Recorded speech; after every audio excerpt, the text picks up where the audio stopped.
What is up, collective? It's your boy Adam Rob. Welcome back to my channel. Like, comment, share, subscribe. Yeah, I did not do the greeting like I said I was gonna do. You see that? You see that inconsistent shit that I was talking about? So yeah, I was just tired though. I'm gonna be honest, I was tired, and I had like work and shit to do. So, however, tonight is the night. Okay. So, so far the downloads that I got, I really didn't get any downloads. I did have a dream last night, and I kind of forgot what it was about. It seemed like it was just kind of like that. You know how you have like, you know, like frivolous dreams and shit like that, where it's like they really don't mean shit, you know?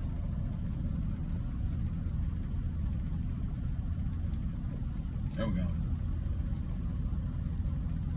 That's the kind of dream that I have. It was like one of those dreams where it really didn't mean shit, you know? It just didn't mean shit. It was just like a bunch of like cartoony shit that was going on, you know? But I know that my ancestors was trying to reach out to me. Because I did get some downloads, but it wasn't like downloads that I need to share with you guys. At least not yet, right? So,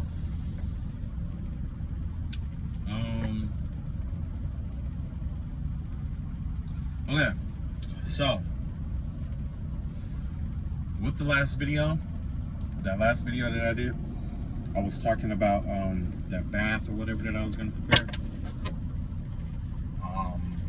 Yeah, I have to, you know, I'm gonna work on that or whatever. I haven't been home or anything yet, so once I get there, I'll get all that worked out, you know, all this shit, and see how they all turn out, right? Alright, so let's see if Ancestors got a message for us. It's the same spread that I said I was going to use, the 12 card zodiac spread. Okay.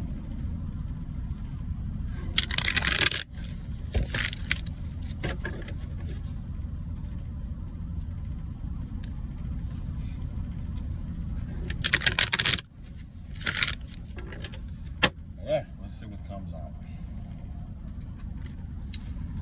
1, 2, 3,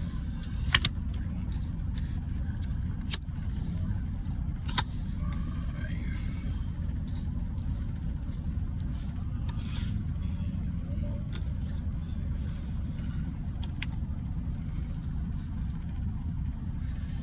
And then I got these 1, 2, 3,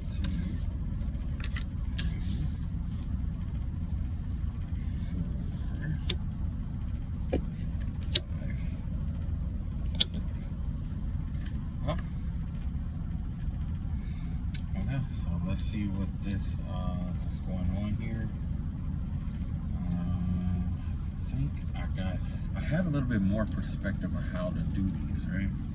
I'm still going to use a little help from a book of mine. I'm going to get some help from a book of mine, because I know I'm not going to remember.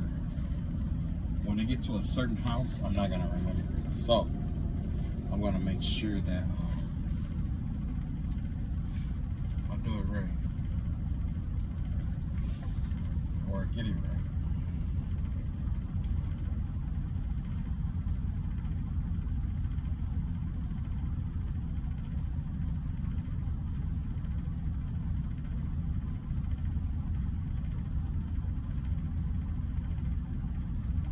Sorry about that. I'm just kind of looking through something right quick.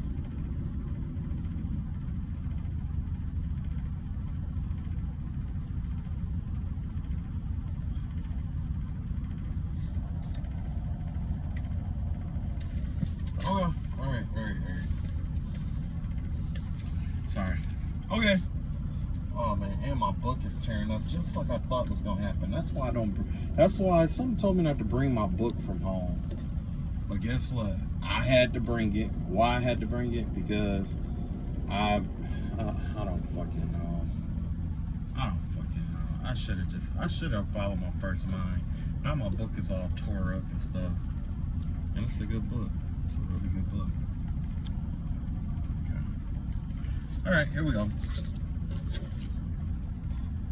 So, first house here has to do with the way we see ourselves at this time. This could be 6 of Wands. You could be whatever energy. The energy that I get here is kind of like I want to say one that is geared towards possibly being an outcast, basically here. Okay, that's the vibe that I get. Is the vibe of like an outcast, or you might see yourself as being like the outcast right now, or the sword person. I mean the odd person out, right? Hold on, let me charge my phone up. Okay, yeah. It's about being like the odd man out, or you know, so you could have like multiple people coming at you at once right now. And maybe it's not multiple people coming at you at once, but maybe it's just that you are in your own zone and people around you are like outcasting you. The vibe that I get here is kind of like the energy of being a lone wolf, basically here. Or at least that's how you see yourself, as being like the lone wolf, or somebody who essentially walks alone. You know what I mean? I can see that. So with the second house, we have death in reverse here. So that is like that Plutonian Scorpio energy here in the second house. There's some transformations that are coming to an end, or there's a rebirth that's happening in your house of possessions here. This has to do with old things coming to an end. It could be like possessions that you are used to that could have come to an end, and now they are the ashes from those possessions are giving birth to something new to begin in your life. Okay, so it could be like a career you're walking away from, home, you know, it's just outgrowing, basically the energy of outgrowing things. So not only do you see yourself as being like the lone wolf, but with the second house energy, it gives me a representation of like the kitchen. If the first house is the actual house itself, yeah, and what it looks like on the outside, basically, because you know that's where the ascendant sign is. It's about what things appear to be. Okay, so things appear to be like it might seem like or appear that people are against you at this time, which is why I said that it seems like you are more got this you know, kind of like rogue energy here, right? And then with the second house, it has to do with like possessions, and this is like the condition of what's inside the house. It looks like that the inside of this house, it's like everything is like broken down, or everything is basically cleared out or being salvaged here. Okay, this could be the representation. This kind of transformation could be a representation of you getting rid of old things or broken things. It's like spring cleaning, basically. Because the thing is that when you do spring cleaning, you're making room and you're making a way for new things to come in, new furniture, new styles, new paint, new projects. You know, there's things that could be fixed in this house, right? Because essentially, you know, this is the house of Taurus. Scorpio and Taurus, Scorpios and Taurus generally get along with each other. That's an attraction. That's an attractive energy there. So I can see how these two energies intertwine with each other and how they will work together, you know?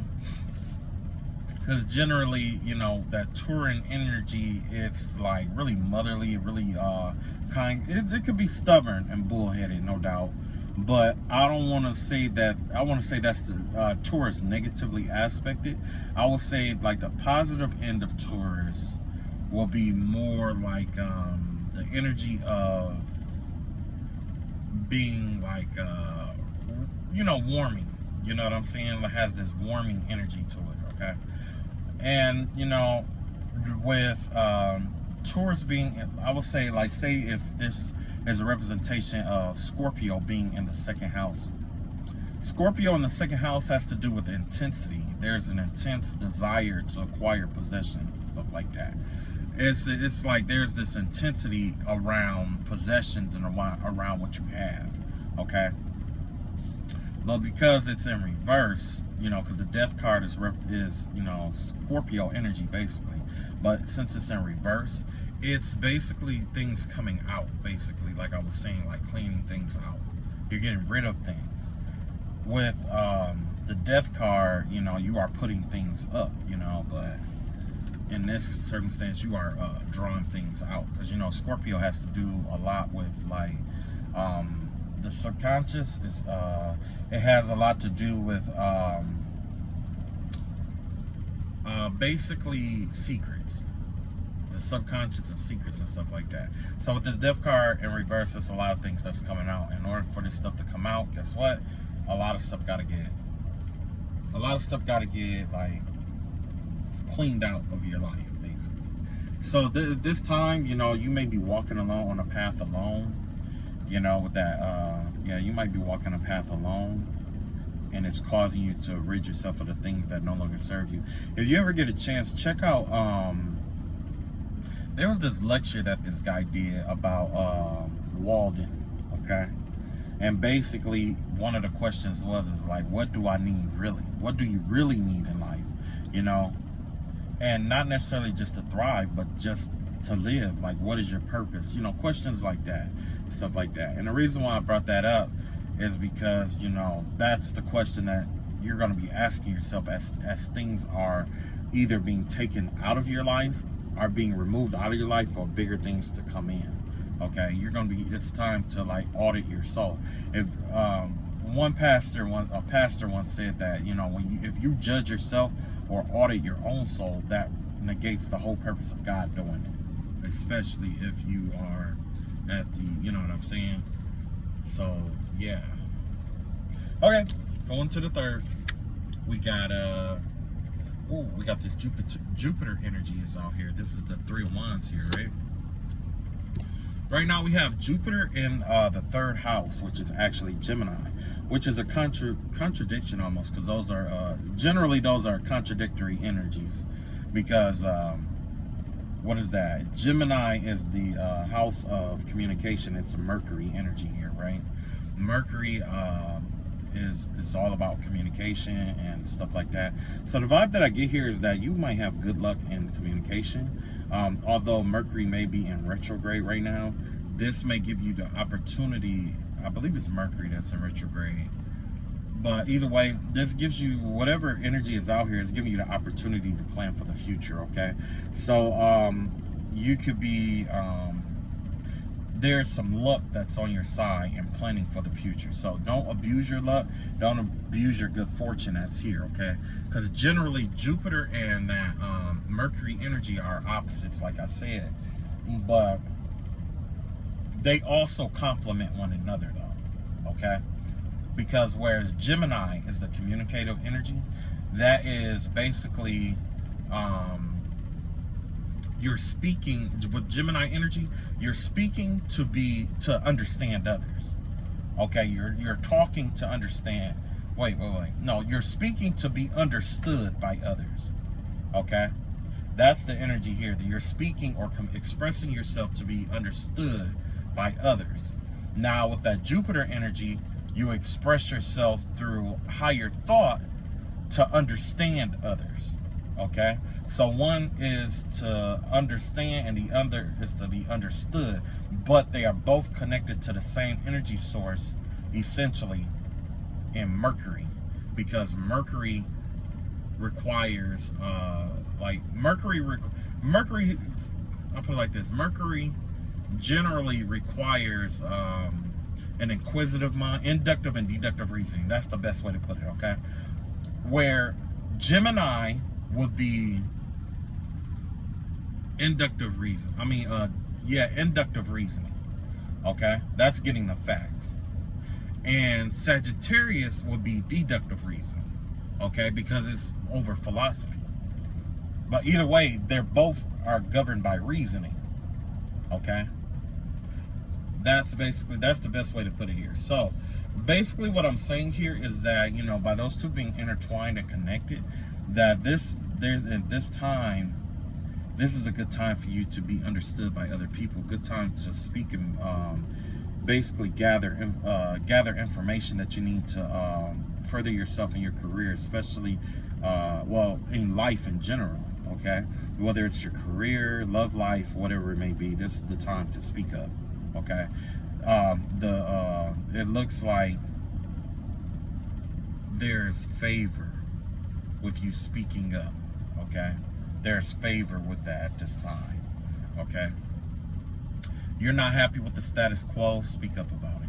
And don't get me wrong, like, you know, you don't have to just blurt it out. Okay, practice it. Look in the mirror, talk to yourself, and practice it. Because the thing is that a lot of people, it's like, it's not what you say, it's how you said it. You know what I mean? That right there is that. Basically, that's what the tone is right now. It's not what you say, it's how you say it. So learn how to, you know, I'm not saying dress it up to be all cute and bosy, but it will be a good time to work on being understood by others. There could be, you know, good luck or good fortune in understanding and being understood by other people at this time. Okay, whether you're on the same page or not, because you don't always have to agree with them. Okay, that's the misconception about communication. With communication, a lot of people think that in order to be understood or to understand others, you two have to be in agreement, but that's not the case. Okay, sometimes it's understanding and being understood isn't about agreement. One person may have one interpretation, you may have something totally different, and that's okay, because that's where the understanding and being understood part comes from. Okay, and being understood, you're, you know, expressing your point, and understanding, you're putting yourself in that person's shoes and trying to see it from their point of view. And there's nothing wrong with that. That's not a sign of weakness. That doesn't mean you lost the fight or anything, right? So yeah, with this Jupiter energy in the third house, this definitely give me the vibe of luck being with also with siblings. There's some good fortune in working with your siblings at this time, getting to know your siblings, or even yeah, communication and working with your siblings, or, you know, being in contact with your siblings at this time. Okay, so if you and your siblings haven't been talking that much, now's a good time to, you know, hit them up, see what they're doing, get on their nerves a bit. If you the baby boy, baby girl, you know, pop in and just say, hey, I'm here. You know, this is a good time to get well acquainted with your siblings and stuff like that. You know, because a lot of times, you know, that's the best support that you can have out here. Okay, let's see what's going on in Cancer with the Cancer house. In the Cancer house of Cancer, we have the Knight of Swords, right? This is governed by the Cancer governs the fourth house, right? So you could be making some kind of plans or investigating something emotionally. This give me the vibe of maybe a mother is investigating someone, or a mother is gathering information about someone. Is the vibe that I'm getting here, because it's like the fourth house is governed by the mother. Generally, that has to do with emotions and stuff like that. So somebody could be learning about their emotions, or yeah, basically learning about their emotions, or trying to understand, or doing research about emotions and how they feel about certain stuff. You know what I mean? Because sometimes it's like on the road to self-mastery, you're going to have to take a pit stop in your emotions. Because when you take a pit stop in your emotions, it's basically, I'll put it like this: when you're trying to understand or master your mind or your mental state, it's like you have to understand your emotions towards certain things. Okay, no matter how uncomfortable it is, it's important to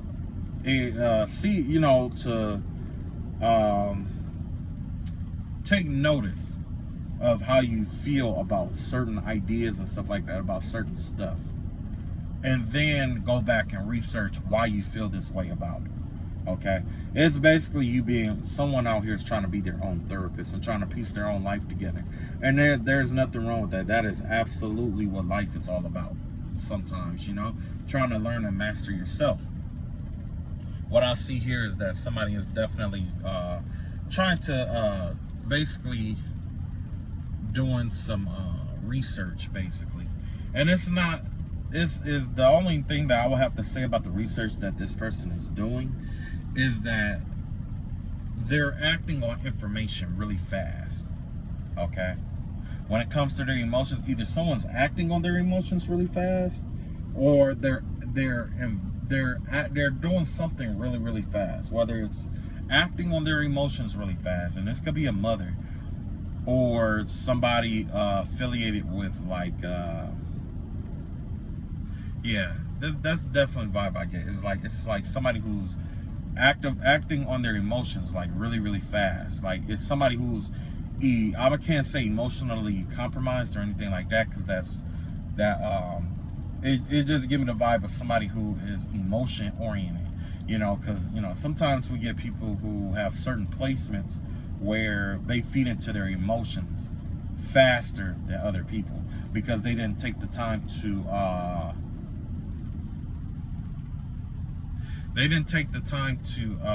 understand their emotions. You know what I mean?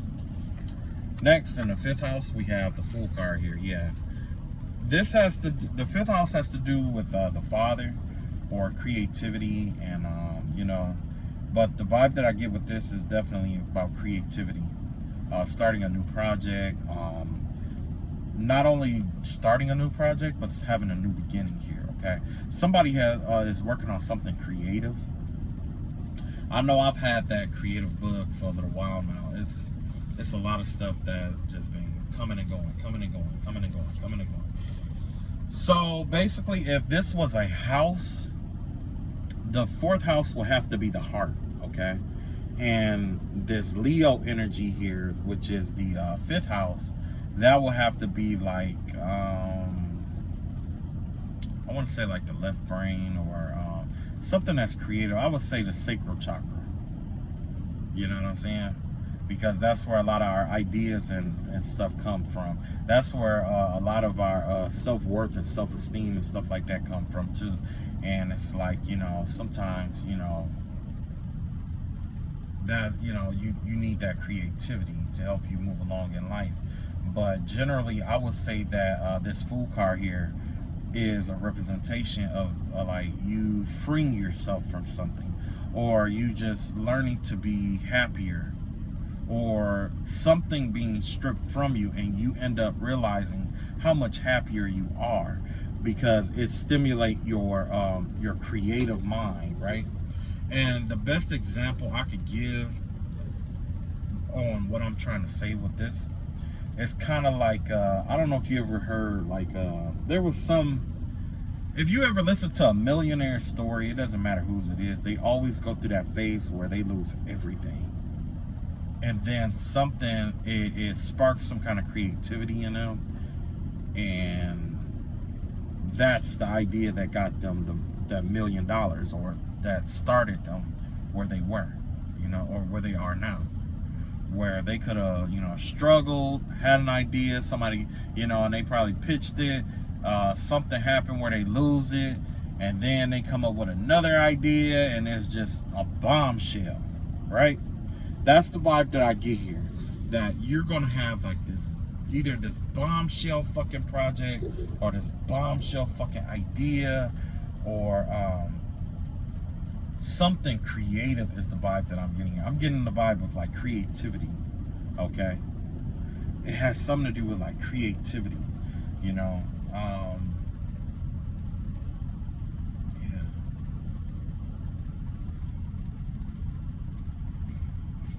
Let me see. Second, the fourth house.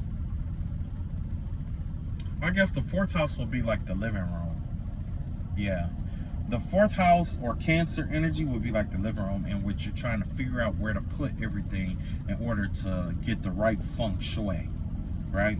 It's like you're getting you're gathering information on different energies and stuff like that, and you're trying to manipulate or maneuver things in your life in order to get the best possible energetic outcome, is the vibe that I'm getting here. That's the heart of the situation.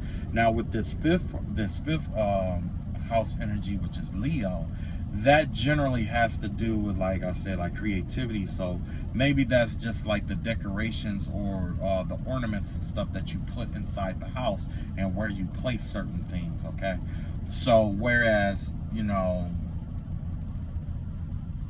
the fourth house is going to be like the energetic composition, or what energies are allowed to come into the house based on the feng shui. And then with the fifth house, it's going to be the actual things that you're decorating the house with, because you have a lot of different decorating styles. You might have a Victorian home, you might have this kind of home, or modern or traditional or whatever, but you're gonna dress those things up in different kind of ways. And the way that you are dressing up this house that you have, which essentially is you, or an aspect of your personality, it has to do with this like free-flowing energy of creativity. You're exploring something new here, is what I'm seeing. You're exploring something new, okay? And whatever you're decorating your house with, and this is figuratively speaking here, this could actually be your house, or this could just be like you as an individual. But whatever you are decorating yourself, or however you are presenting yourself, I'd have to say that it's new, it's creative, and it's new. Okay, like you could you know, maybe tried a new haircut. You could have tried, you know what I'm saying? Like, because sometimes people change their personality with something external that they do. Okay, but you know, let's see what the sixth house has to do. So the sixth house has to do with like partnerships and stuff like that, right? That is governed by wait, fifth house? No, sixth house has to do with Virgo. Yeah, that's that Virgo energy here. Hold on just a second. I got it's something I missed. Hold on. But yeah, we got the High Priestess in reverse in the I want to say the Virgo energy, Virgo slot, because right after Leo is what, Virgo? Yeah. So you have this Virgo. Basically, the High Priestess is Virgo, I believe. I believe that is Virgo. But I just want to take a step back right quick and say the Fool in the fifth house. Let's see what is that. Okay, Uranus. Okay. So Uranus is basically the energy of you know, shock, rebellion, basically things being boring. Okay, so yeah, you could be bored with the status quo here, and that's what this is all about. You changing things up. You know what I'm saying? So yeah, basically it's all the same. Whatever. I just wanted to make sure I touch up on that, because I'm trying to incorporate the planets with the energies too. Okay, so if I had to do like the energy, frequency, and vibration with that, I would say that in the fifth slot, or whatever, the fifth house, it has the energy of Uranus in the fifth house, or in yeah, the fifth house, which is Uranus in what, Leo, right? And that gives me the vibe of you know, you being this dramatic person here, right? And you are rebelling against the status quo. Okay, essentially is what it is. It's kind of like you're on this stage, and you are the most important character on this stage. And at this point in your life, you are so tired of things being the same way it always has been, that you're shaking things up creatively. Whether you are adding a new flair to your shoes, or your, you know, earrings, or whatever it is, it's like you're adding a certain kind of flair to your life to spice it up a bit, right? Because you could be bored with it. You could be tired of the way that, you know, things have been going lately, you know? And then you have, let's see here. What number is that, 2? And then you have, yeah, the High Priestess, which is the moon energy here, right? So that's the moon in Virgo moon, okay, in reverse. So that probably would be, if the moon is reversing, that means it's heading into the new moon.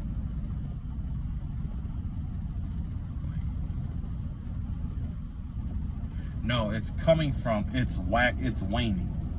It's a waning moon in Virgo, basically. Okay? When it comes to your responsibilities. And basically when you have like a waning moon in Virgo, that gives me the vibe of like, let me see, how can I put this? The moon in Virgo itself gives off the energy of you receding into yourself in general, okay? That's first and foremost, right?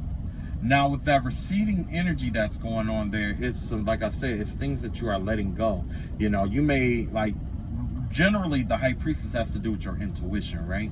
It's kind of like, maybe I guess the best way is to say that your intuition is, maybe you're not following your intuition like you should, okay? Especially in terms of like your responsibilities and taking care of certain stuff.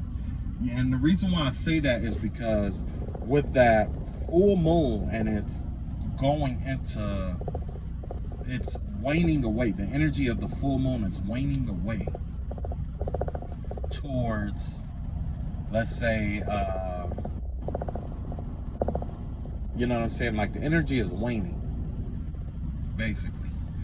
It has to do with you not putting all your effort or energy into like your responsibilities and the stuff that you normally do. Like you could have been like on a diet, or you might have responsibilities with like bills or something like that. And it's like you're not putting your all into that. You're not trusting your intuition with that. The vibe that I'm getting here is that whether it's you or someone else, but someone is so caught up with new or rebelling against the old pattern of things.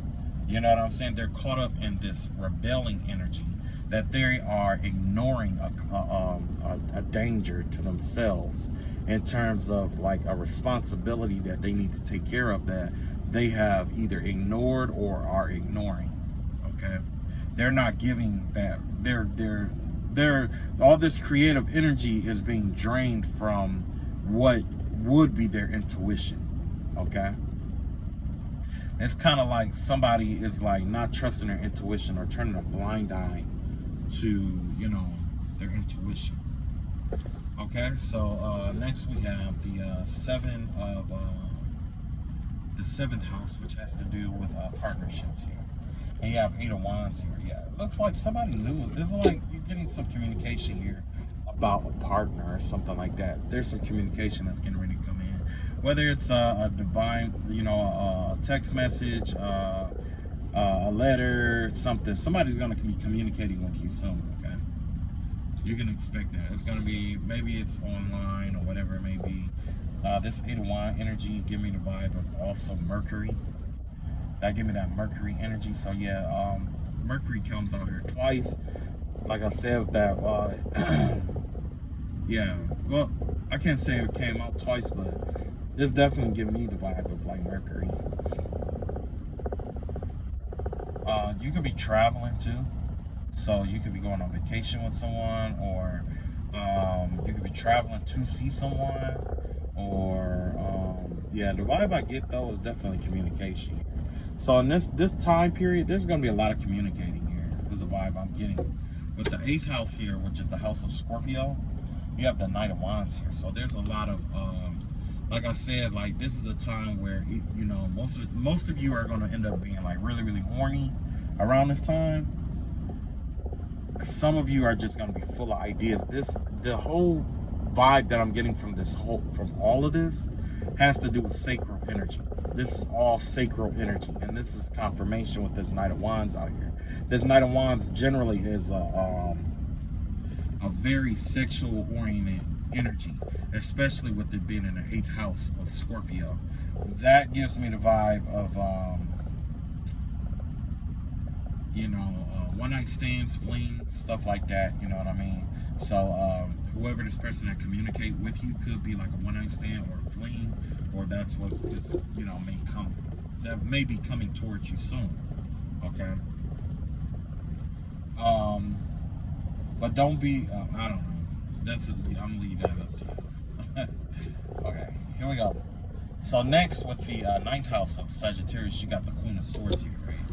So basically, with this Queen of Wands out here, Queen of Swords in reverse, It's the vibe I'm getting here is definitely the energy of like, because you know the Queen of Swords have to do with like this bitter energy, right? For whatever reason, I always feel like this is like a Libra energy here, right? Like, you know what I mean? Because if you ever dealt with the Libra, either he or she has a sharp, are really good at expressing themselves, but in the same breath, when they are negatively aspected, they could be really dark, or you know what I mean? They could tap into that dark masculine energy that they naturally carry. Okay. So the vibe that I'm picking up here is kind of like, it has to do with like the philosophies and like the stuff that you learn. You might come across some information that may, you know, rub you the wrong way. Okay. So be careful about the information that you cultivate here, because the thing is that it will be the truth, but this truth is designed to upset you in some kind of way, or this philosophy or this concept or this you know, whatever it is, it's designed to upset you in some way, shape, or form, to leave a bitter taste in your mouth. Okay. In the 10th house, we have the Ace of Cups in reverse here. The 10th house has to do with like your career or whatever it may be. This could be you like being burnt out basically, or being tired, or needing to recuperate, because with the Ace of Cups here, it gives me the vibe of you being passionate about something, but you needing a refresh. You need to refresh yourself. Okay. So whatever career or whatever basically, this is my North Node energy here. The whole energy that your ancestors and stuff are gearing you towards right now is rest and recuperation. Okay. So when you get back out here, not only would you have this luck on your side, you're working by yourself. This good luck is on your side. Communication is strong. Just trust your intuition more, basically. Turn your intuition back up and listen to that, but also use that and incorporate that intuition with your creativity. Okay? When you take that intuitive energy and you coordinate it with the sacral energy here, this will allow you to strengthen it'll allow you to strengthen your intuition, one, and then two, you might come across some kind of idea that you might incorporate that might really get you, you know, paid or known. You know what I'm saying? But right now, this is like a creative time. This is like artsy craft time. You know what I'm saying? This is not the time to be too hard on yourself. It's time for rest. Somebody's heart is very weary here. Yeah, see? That's why you got the 3 of Swords here in your 11th house. That has to do like social circles and stuff like that. Generally, when you have this kind of energy here, it's time to heal. You know, you might have to heal from something that, you know, someone has done to you in your social circle, or it might be time for you to just start healing. There's circles that, you know, you can heal, or there's things that you need to let go of. You know what I mean? But the vibe that I'm getting here is just the overall energy of maybe you having to talk with your friends and healing yourself, you know, through friends. Okay? Through going out, through having a good time, go through being, you know what I'm saying, meeting someone new. Okay? You know, and you know, I did not coordinate on any of these with the house yet, but I get those analogies, you know. And then we have, last but not least, in the 12th house. Oh, excuse me. We have the Moon card here in reverse here. The Moon card represents the moon, basically, I believe. It's stupid I'm looking it up, but I just wanted to make sure. Actually, nope, I was wrong. It represents Pisces. So, with this Moon card in reverse, this gives me the vibe of, yeah, there's a lot of hidden shit going on. There's some stuff that's coming out into the open in the psychic realm, in the spiritual realm. The spiritual realm is opening up. That veil or whatever it is, it's revealing a lot of secrets about a lot of stuff that's been going on. And maybe that's what this 9th house energy was back here. Maybe that's why I was saying, like, you know, be careful about the information you receive or that comes out, because it can make you bitter or leave a bitter taste in your mouth because of the truth, right? Now, let me get back. Okay, so the first house is going to be the outside of the house, and because that's who you are psychologically. That's how you see yourself, and how other people see you. Other people are seeing you as the Six of Wands in reverse, in which maybe they might see you as a loser or a misfit or even just an outcast, right? The lone wolf. Number 2, the second house. The second house is affiliated with possessions and things of that nature. So this would be a representation of, like, let's see, that Taurus energy. This will have to be like the orientation of the house. You know what I'm saying? Like, what's inside the house. The third house, which has to do like communication, basically it has to do with like what the house says about you, basically. And it will be like what area it's in, how many bedrooms, how many bathrooms, you know, stuff like that, right?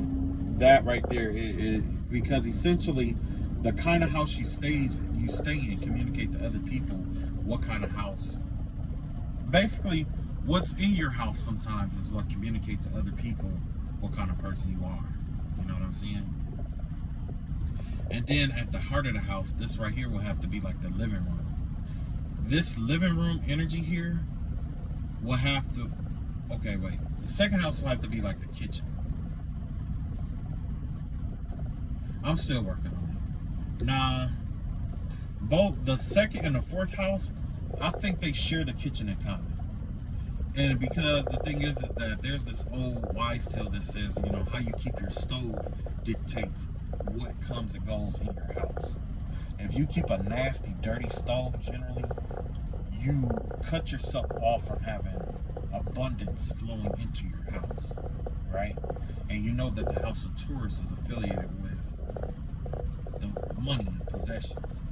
Now, also, in the same breath, with the fourth house, which is Cancer, with the kitchen is the heart of the house, because that's where the food is prepared from the heart to feed the people, the occupants of the home.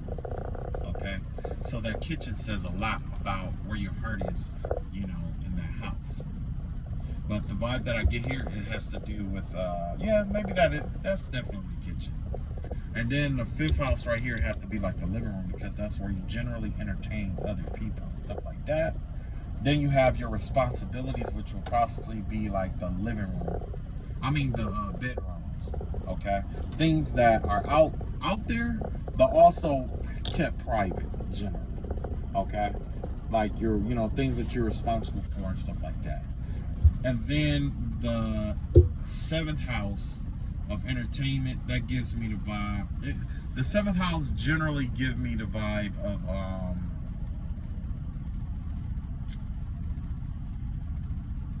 man, maybe like a dining room. Well, you know what? Maybe the seventh house with partnerships and stuff like that. I don't know. I'm still working on it. I'll figure it all out. Because I'm guessing the responsibilities and stuff like that, that could be like the yard, pretty much. You know what I'm saying? How you keep your yard, your responsibilities and stuff like that. This could definitely be like the bedroom. The eighth house could be like the basement where a lot of stuff goes. The ninth house is gonna be, I want to say the ninth house is like artifacts and stuff like that that are around the house. So generally that would give me the vibe of like bathroom. Definitely bathroom, because it seemed like I don't know about you guys, but it seemed like I do a lot of my most pivotal moment thoughts in the bathroom. Whether it's, you know, on the toilet or taking a shower or whatever. It's like, especially when you're taking a shower, you just have revelations about all kind of shit. Okay? That's definitely my ninth house. And then my 10th house, as far as like career and stuff like that, that will probably be like the I'm guessing this will have to be like the front of the house, like say if you got like a sitting room or a den or something like that. That's the vibe that I get with this one. This is where or an office maybe, you know, well, whatever, wherever you conduct business in the house. And then the 11th house will have to do with like let's say wherever you entertain people in the house, because some people have bars in the basement, some people have like entertain people in the living room, some people entertain others, it's a variety of different places where you can entertain people. And then that Pisces energy or the 12th house has to do with the attic. The attic is like, it's a lot of stuff that went on in the house that is hidden. Okay. This is just one part of the spread. I'm still working on this, like I said, but I got an idea. I think there's something else I'm gonna incorporate into it, but I'm gonna save that for another time. Let me know if that resonated with you guys or not. Like I said, it's still a work in progress, and I'm not gonna make it too complex, because if I make it too complex, it's just gonna be a pain and it's gonna take away from the message. It's not about, at this point, it's not about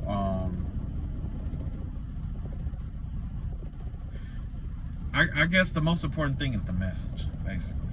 If you heard something that's gonna help you out along the way, All right, you guys, that's all I got. Take it easy, be safe, and I'll catch you guys in the next video. Peace.